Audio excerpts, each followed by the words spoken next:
Okay, welcome back to the channel.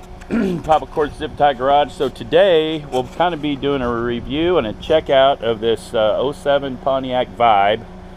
Had a friend just purchase this car, and so we're going to get it checked out. I know that it needs a O2 sensor downstream, so we are going to replace that, and we're going to do an oil change today for sure. Check her brakes and some other things, but pretty straight, clean car. It's got crazy window tint that needs to get pulled off. There's a little dent right here. It may not even show up on camera, and but other than that, very straight car. So we'll be checking that out, and might do some other videos on this car as well, and we'll talk about what this car really is. Because it's definitely not a Pontiac, even though it says Pontiac on it. Alright, so let's pull in the shop, get on the lift, and we'll check it out. Okay, so before we get it on the lift, I'm going to need a light. Gotta get my headlamp. But before we get on the lift, you got to go in on the passenger side floorboard and undo the O2 sensor connector. It doesn't plug in underneath, it plugs in the passenger compartment. So we gotta do that first. So anyway, I'm gonna sit there for a second. So let's see what we gotta do. We gotta pull the carpet back, I believe. It should be right behind here. There's a little clip right here, so I'm gonna have to get my little deal and pull it off. Alright, I'll be right back. I gotta remove this clip right here. So we pop this clip off. You can just use a screwdriver. That's all I did. And then this should pull down and away. And there it is right there. There's also, I don't know if you can see or not, but there's a grommet right there that goes clear down. We might have to pull a little more carpet away. Be able to see, I think we got another retaining clip up there that I have to get rid of. But here's where the clip is. I think we just push it in, pull it out, maybe figure that out.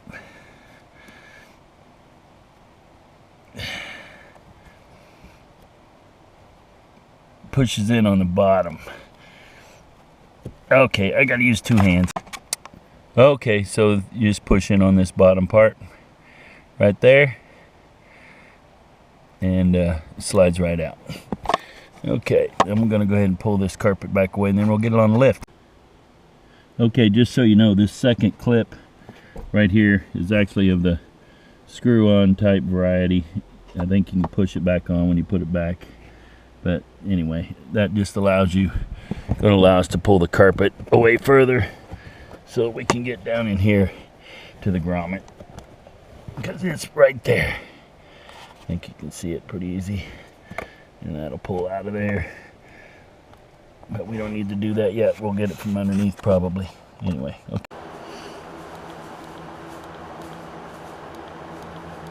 Okay, so before I put it up on the lift, because I'm doing an oil change, I'm gonna pull the cover off so I can get in here and look things over. She's got a little bit of a valve cover gasket leak, so we'll probably be replacing that in the not too distant future. Supposedly it's got a new water pump put on it. It does have new tires. Anyway, the power steering fluid we may pump out and replace it a little bit. Can't tell if it's bad or if it's just dark because the reservoir's dark. Brake fluid looks pretty clean. I did already check that, but we might do a kind of a flush thing there. I checked her air filter too when she bought it, and it's still in good shape, so I won't worry about that right away. Anyway, but we're going to do an oil change. Check the transmission fluid. It's still up and good, and this is where, you know, it basically says under normal conditions you don't need to change the transmission fluid, but I think I'm going to, just because If there's a drain plug, I'm going to drain and fill it at least once, maybe twice, just to get new fluid in there with synthetic stuff. Anyway, I just makes me feel better with it's got clean fluid in it. So anyway, other than that, everything under here looks pretty good, except for that little valve cover gasket leak, which isn't too bad, but we'll address that probably at a later date. Anyway, I'm going to pull a plug and check those two, see if I can see you know, wear on those, how old they are. So I'm probably going to pull a coil pack before I put it up in the air too and check that. Okay, so just pulled one of the spark plugs and it's got the wrong plug in it, so I've ordered the Densos that are supposed to go in it. It's iridium.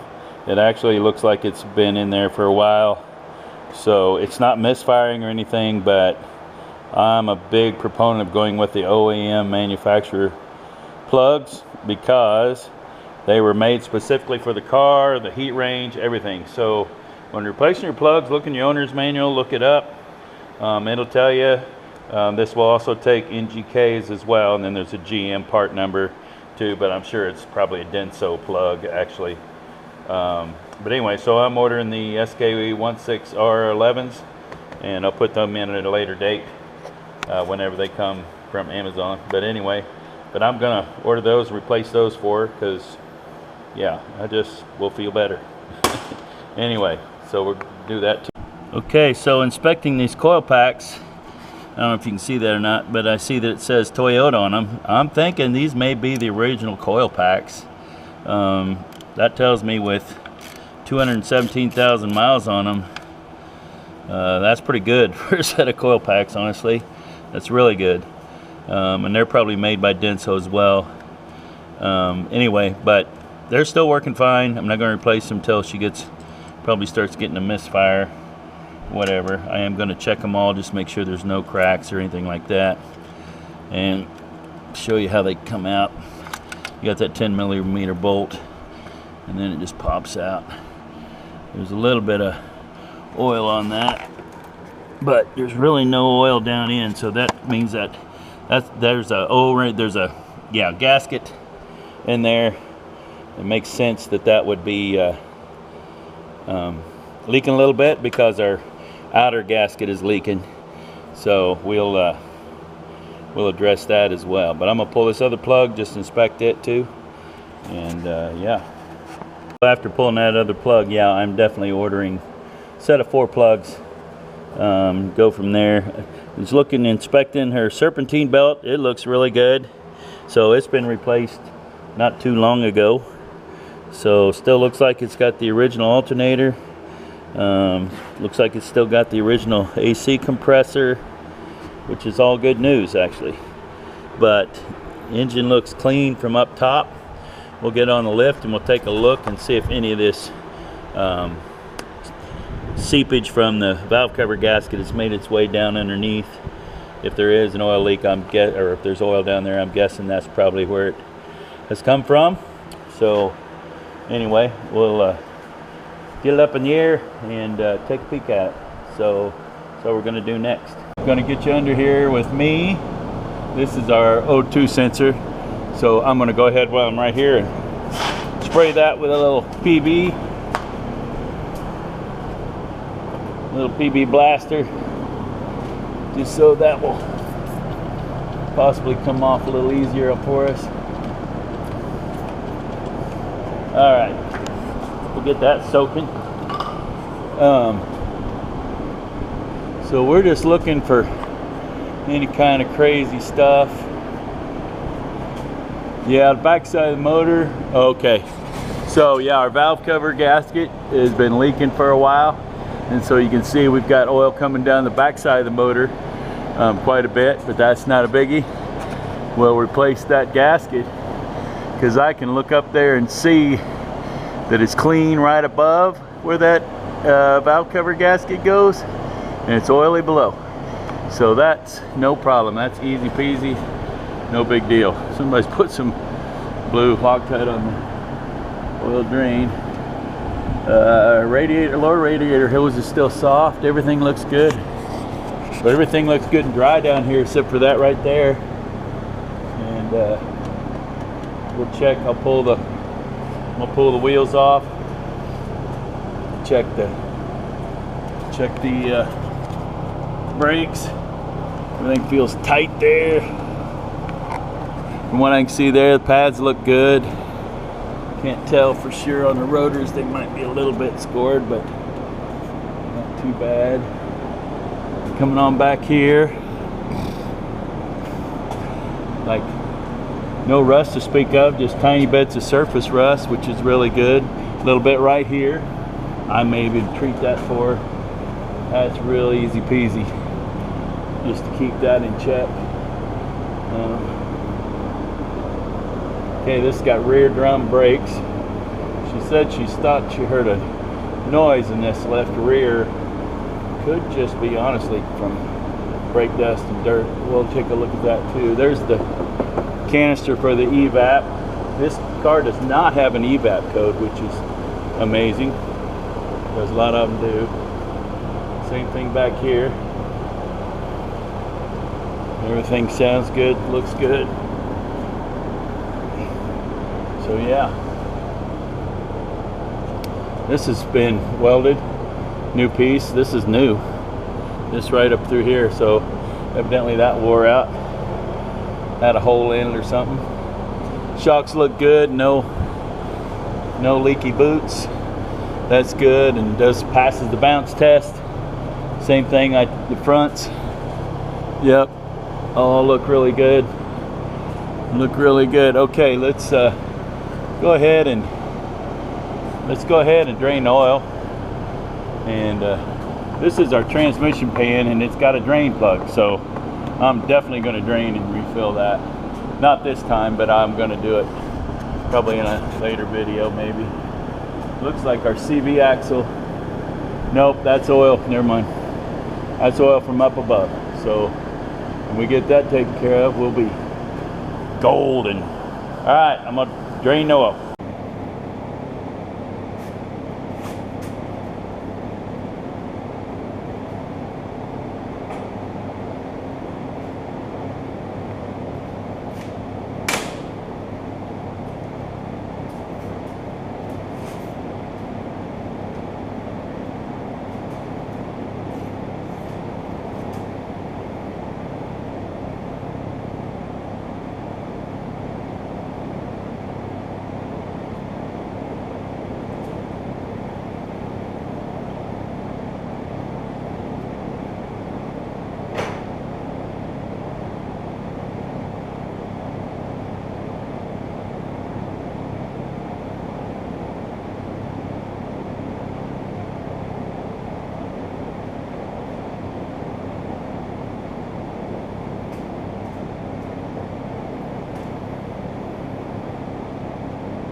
Replace our crush washer, and fortunately for me, because I own so many Toyotas, it just takes a Toyota crush washer for the drain plug. So back to what I was saying, this Pontiac Vibe, an 07 Pontiac Vibe, but it was built with a partnership with General Motors in 07. Came out of the California plant that is now the Tesla plant, believe it or not. And so this is more Toyota than Pontiac. In fact, I've yet to see anything General Motors on it. Basically, it's all basically a Toyota Matrix, and a Toyota Matrix is honestly built with Toyota Corolla components. So it's essentially Toyota Corolla. So parts are plentiful. Now this is the first gen, it's an 07, I'm not sure the years. This has got the 1.8 in it. And this would be the one I would recommend because the 1.8 Toyota is just almost bulletproof. You change the oil in the thing and it just goes. So the 2.4 that they put in later models, which was that Camry motor as well, that kind of had problems with sludging and stuff like that. So if you didn't change oil, you know, you had problems. This one is a much better motor, in my opinion, than that 2.4, and it'll go a long ways. It's easy to get 300, 400,000 out of these things if you maintain them. So anyway, so that's what we're hoping for this one. But we got a few maintenance things to take care of. My drip's about finished, so I'm going to take out the oil filter now.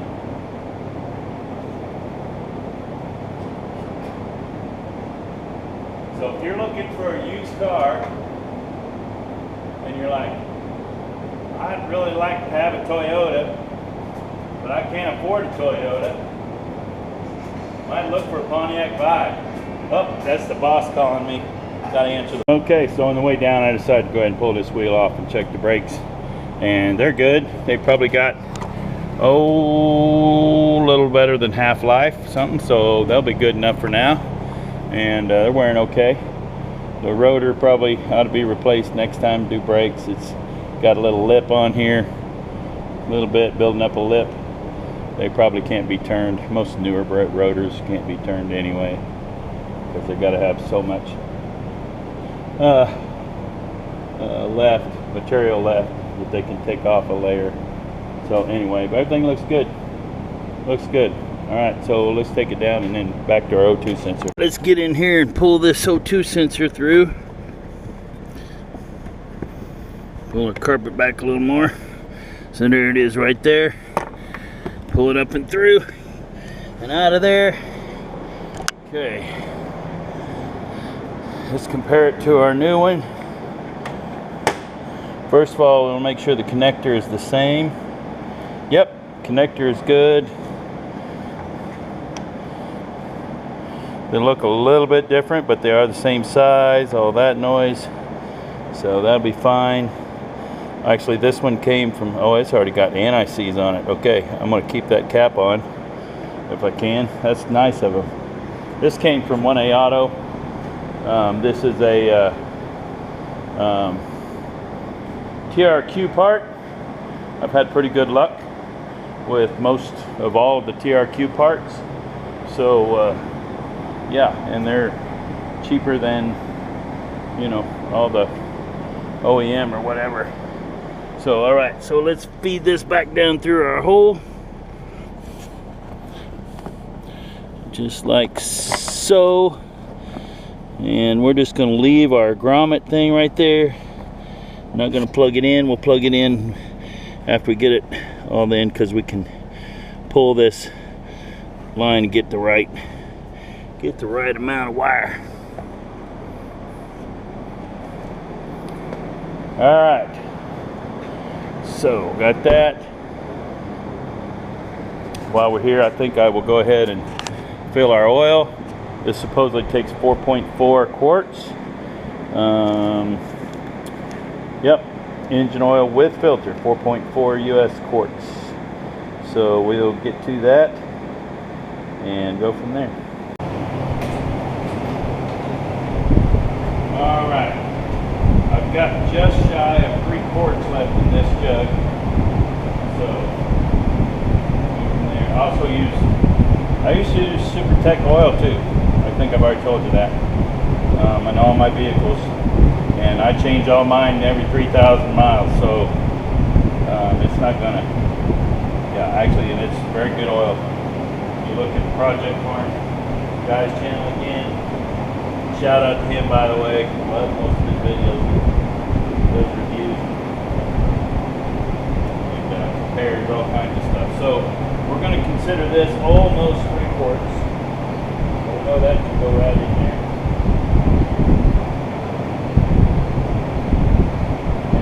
for the filter, we're just going to consider that's 3 quarts.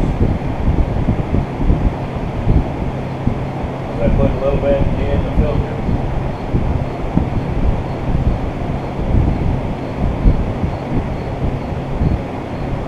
I do believe it's been a while since this oil has been changed too, just from the looks of the condition of the oil filter. The oil is pretty dark. I think this part is set for a while. This actually came from a lady whose mom passed away. This was her mom's car, and so anyway, she was selling it basically to cover some funeral expenses. So that worked out for her, and it worked out for my friend Kimmy as well. All right, so there's 3 quarts.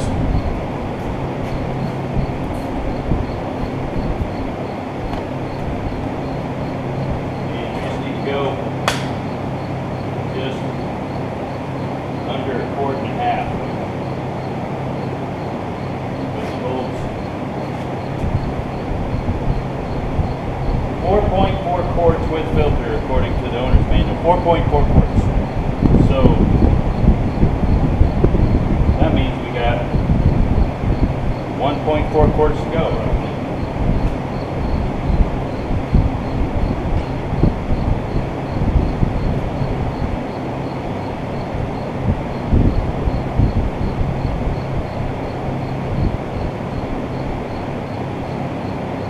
Oh, also it's got a newer battery. I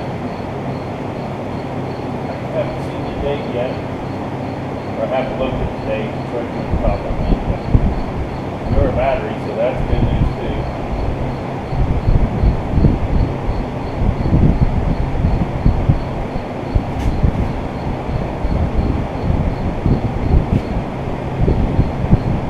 All right, so that's 1.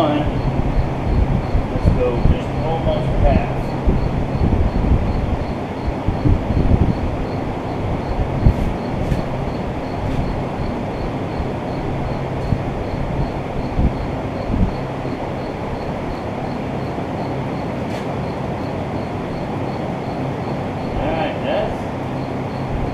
Close.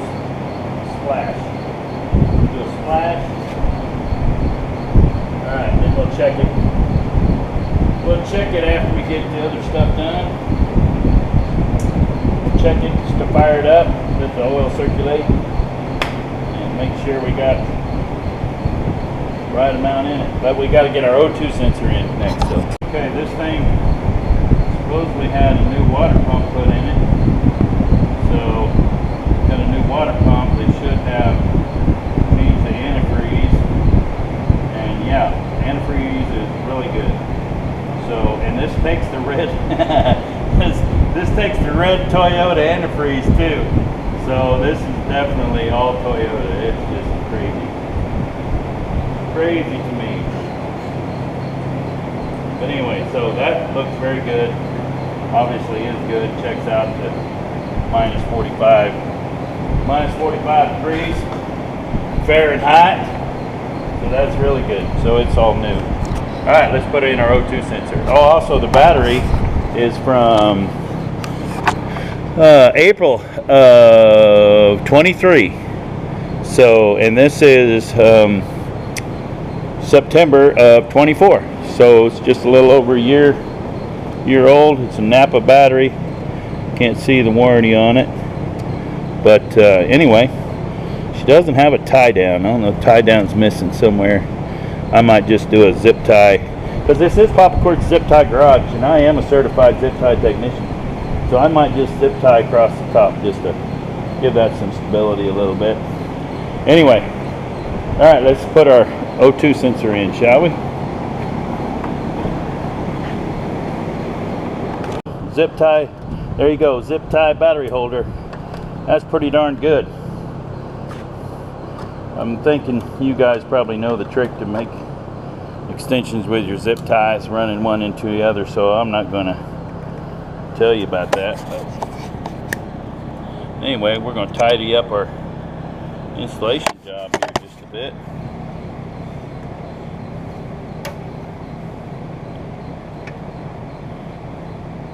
Oh yeah. So that's going to stop that from rattling around. So one more thing fixed. All right, let's got to go up. Got to go up and screw in our O2 sensor. Alrighty, let's thread this thing in. There's already NICs on there. They put it on for you, which is really nice. If you order one and yours doesn't have it, I recommend putting a little of the copper NICs. All right, our line's getting all twisted up. We'll fix that up top.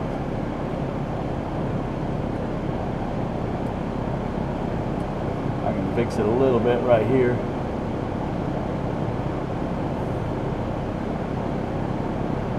All right, there we go. All right, I think that's a 22 millimeter or a 5/8. We can just tighten it down with a regular wrench. If I can find my 5/8 here. Okay, it's not 5/8. It is 7/8. So we're going to tighten her up.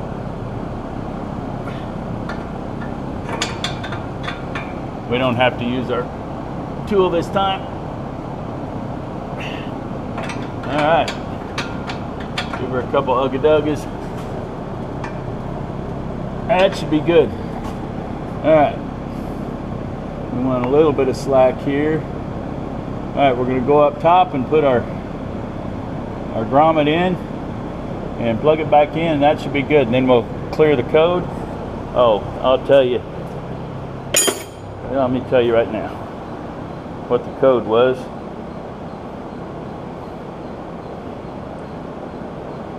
The code was, so that's why we're replacing the sensor.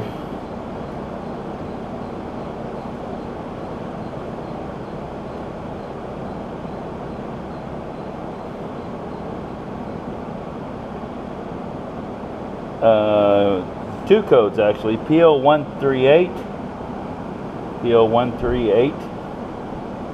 and PO171, and one can relate to the other. So it's basically fuel trim system lean on the 171, and the other one is HO2S circuit high voltage sensor 2. So that's why we're replacing the O2 sensor. Anyway, all right, let's go. Let's drop it down. Let's drop it down and plug it in. Okay, let's adjust our grommet and stuff.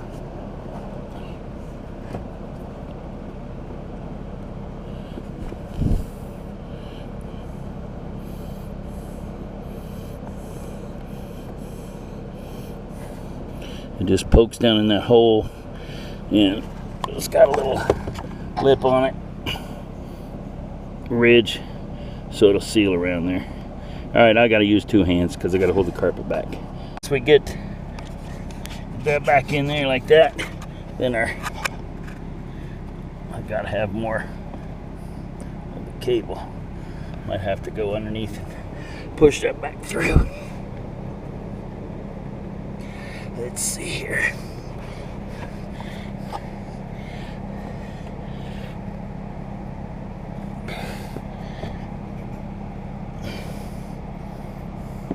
Well, we'll pull this back off. Get me a little more wire. All right, I gotta shut this off. This just clicks back in there like such. You'll hear it click. That's good. All right, I've got to adjust my thing here. All right, I got to use two hands again. I'm gonna go under, I think, and push this up just a little bit. Get a little more slack for that. Anyway. All right, but anyway, that's how it plugs in. And you put your grommet back down the floor and put your pieces back in, and your little hold down things snap in. Okay, also, if your Vibe has the wheel covers like this, these are held on by these fake, by these fake lug nuts that basically screw into the actual lug nuts like that, and they're actually same size Same size lug nut, whatever this is, 21 millimeter, so 21 millimeter. But don't use an impact on them, because just plastic. But they'll just screw in.